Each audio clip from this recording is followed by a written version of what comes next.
Minister, for your kind words about the project and for your attendance here today. It's very much appreciated. As head of the Heritage Lottery Fund in Scotland, I'd like to say a few words on behalf of national lottery players and on behalf of the fund. Firstly, I'd like to give a special thank you to all of the trustees and the volunteers whose enormous effort have made this project possible, and without whom we'd not be here today. I'm delighted to be with you this morning alongside our funding partners to announce our support for this internationally significant David Livingstone Birthplace project. A project which will deliver a birthplace museum that's worthy of one of Scotland's national heroes. The Centre's refurbishment will celebrate the incredible and inspirational legacy of David Livingstone we've been hearing about and put his birthplace on the stage as a world tourist destination. It will provide a valuable educational resource, delivering learning and public programmes, supporting community regeneration here in Blantyre and as a tourist destination. David Livingstone's humble birthplace within these mill buildings and the amazing collections which tell the story of his life and work will be opened up for visitors. And thanks to National Lottery players, the Heritage Lottery Fund is able to announce today an award of over £4.1 million towards this project to make it possible. It's a great example of how National Lottery funding invests in and protects our nation's heritage, providing long-term benefits for our communities.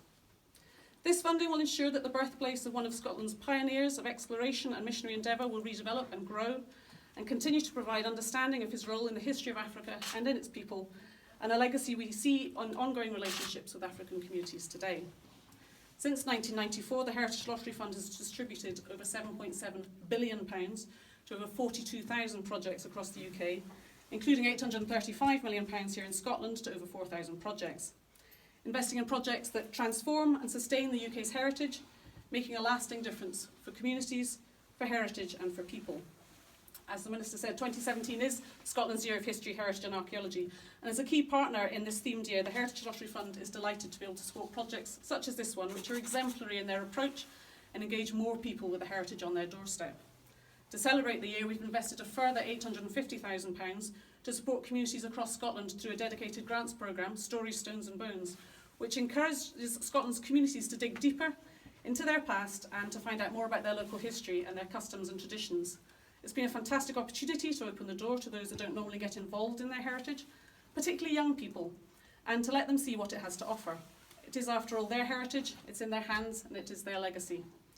And with that in mind, I look forward to seeing more young people visiting the restored and revitalised David Livingstone Centre to be inspired by the story of how the son of a mill worker who himself was working 12-hour days here in the mill as a boy went on to be one of the most celebrated men of his time and whose legacy we celebrate today. So I wish the Trust every success in creating a fitting memorial to Livingstone's life and work. And I'd like to now say a warm welcome to Neil Wilson, who is the Vice Chair of the Trust and has the great privilege of being Livingstone's great